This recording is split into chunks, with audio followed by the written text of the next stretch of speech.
What's up, everybody? My name's Super Can B, and this is my brother Chase. Oh, wait, hold up. Wait, no, I'm Hunter. Dude, Hunter, what are you doing here? Where's Chase?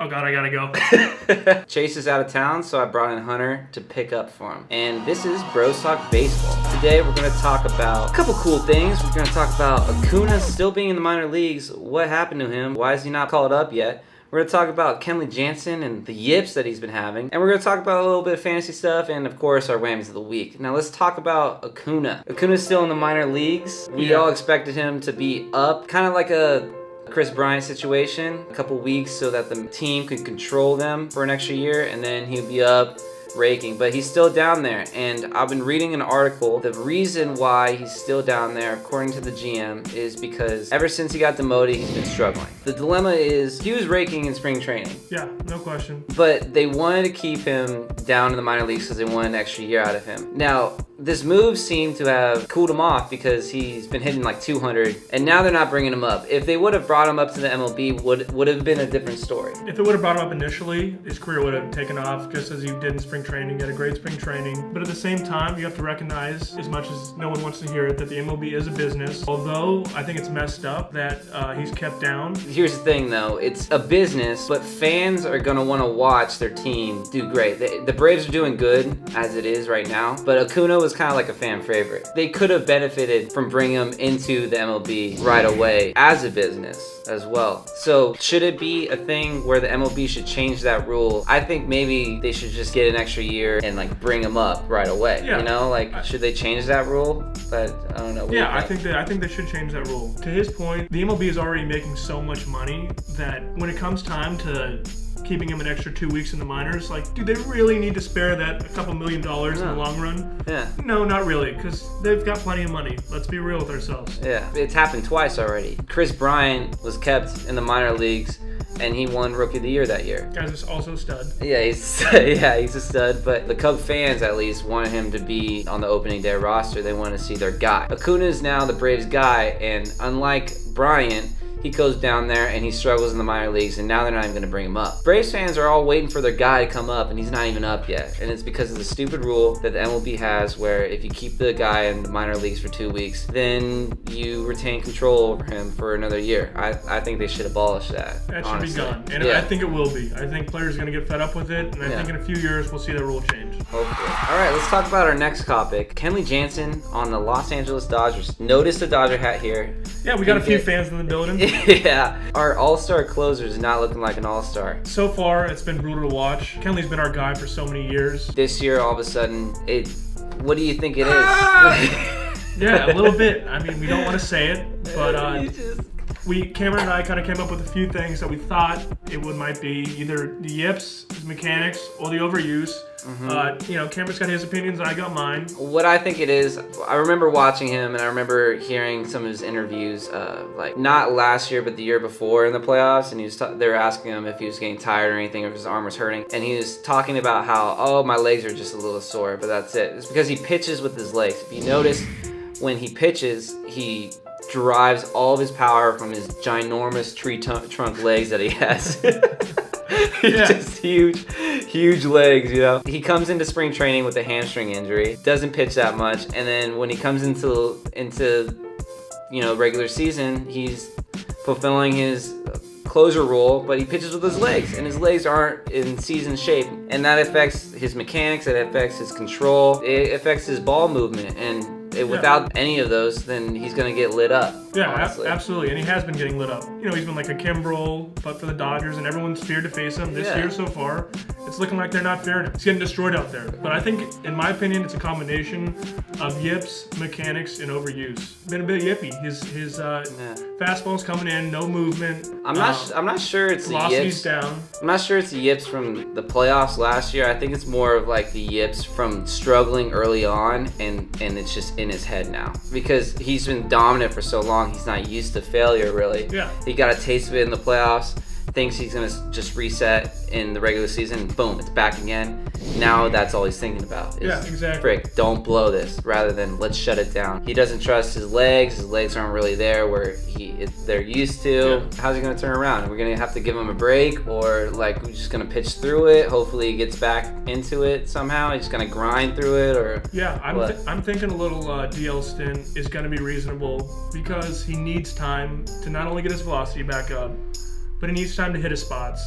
Get back in the bullpen, work on your mechanics, tweak a few things, rest your arm a little bit, and I think a DL stint would do the trick. If he's hurt, definitely do the DL stint. And it seems like there's something not right with him. Yeah. Honestly. So, I mean, make up something if it has to come down to that, To be honest. That's like literally, it's how it usually happens. Like Kershaw, he gives up 10 runs. Oh no, now his shoulder's hurting him, and he goes on the DL for a bit. Let's get our boy going again. Yeah, exactly. Oh, what is that? Fantasy update.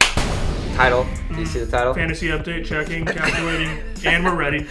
Fantasy update. We're going to do our buys, sells, and holds. I will lead us off with my buy of the week. My buy of the week is Trevor Cahill. He's a starting pitcher for the Oakland Athletics. He's actually the 5th guy on the rotation. He's had 1 start, but in that start, he's given up 5 hits, 2 walks, 8 Ks, no earned runs. He was dealing. He was looking like an ace. This is a guy that had a lot of hype back in the day. Kind of fell off a little bit with injuries and just bouncing around teams and stuff like that. He's back on the A's now. It's a team he started with. He looked real good. He's owned in 5 or 8% of fantasy leagues. So this is a guy you're going to find on the waiver wire. So get on it.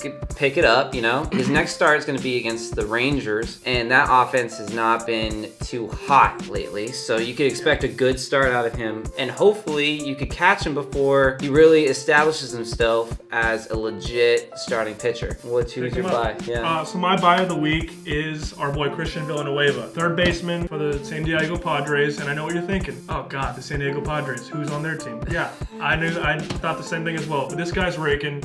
He's batting .340. He's got 6 jacks on the year, 13 ribbies, playing good baseball. Although he's 26 years old, so he's not a sexy young prospect, but he's getting the job done. Hey, that's prime years right there. That's true. That's true. It took him a little bit to get to the major leagues, but now that he's here, he's got some protection. Hosmer there. He's batting cleanup or on the 3 spot most nights. He's got a good looking swing. In the last, I believe, week, he's hitting actually .588 with 3 jacks and 7 ribbies. So that's pretty much 600 batting average. So filthy. Go ahead and pick him up right now.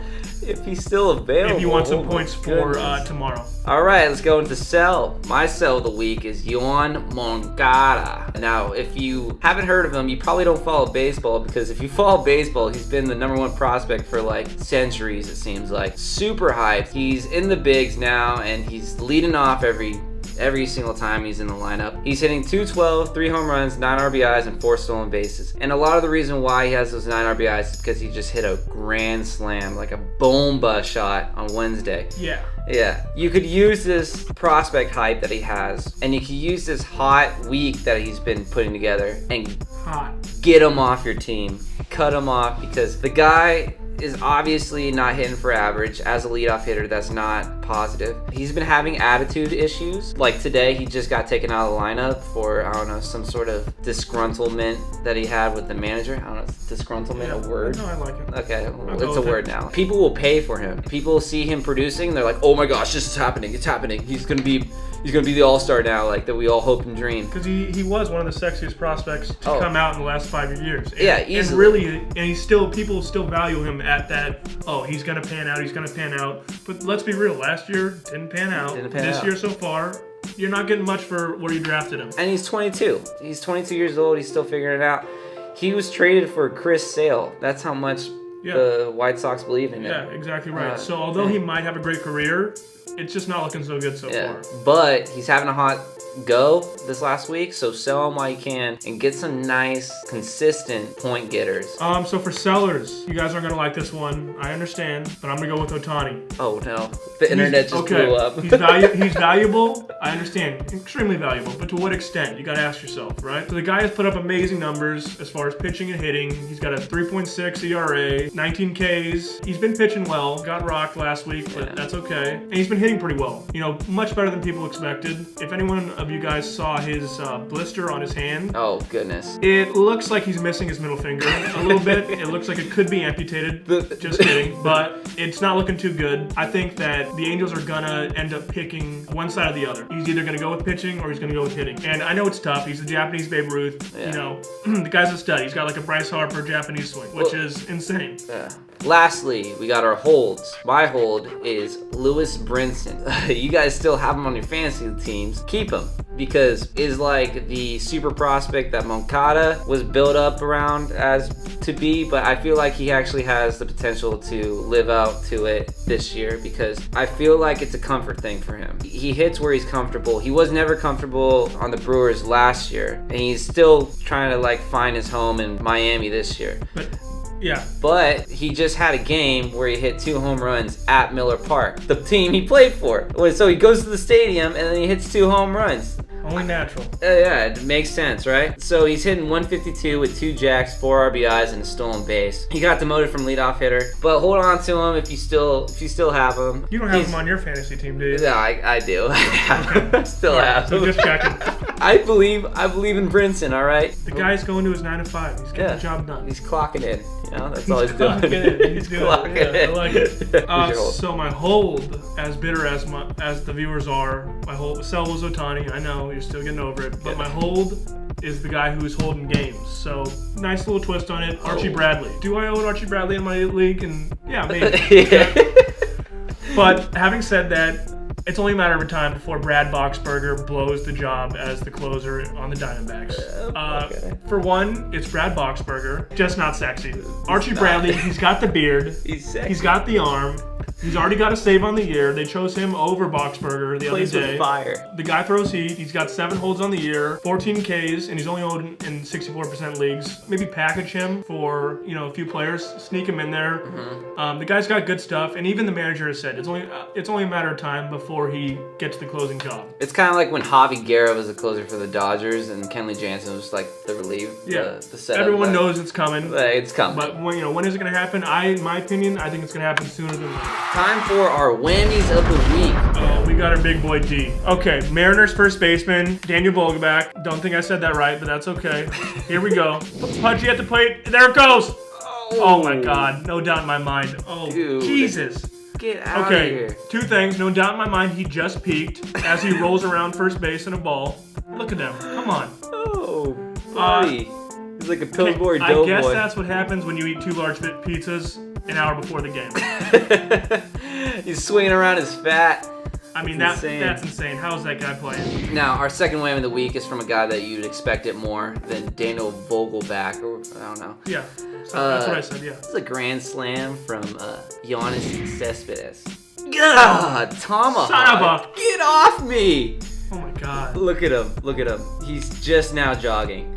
He's got 13 chains as he's grounding first base. I don't even know how he can walk. He's slowly going to turn into a guy that just doesn't have speed anymore, and it's just going to take longer and longer to jog around the bases every time he hits a home run. I think that wraps up our video. Guys, I think it does. It was an honor to be here, Cameron. Thanks for having me. Thanks for coming in and stepping in for Chase.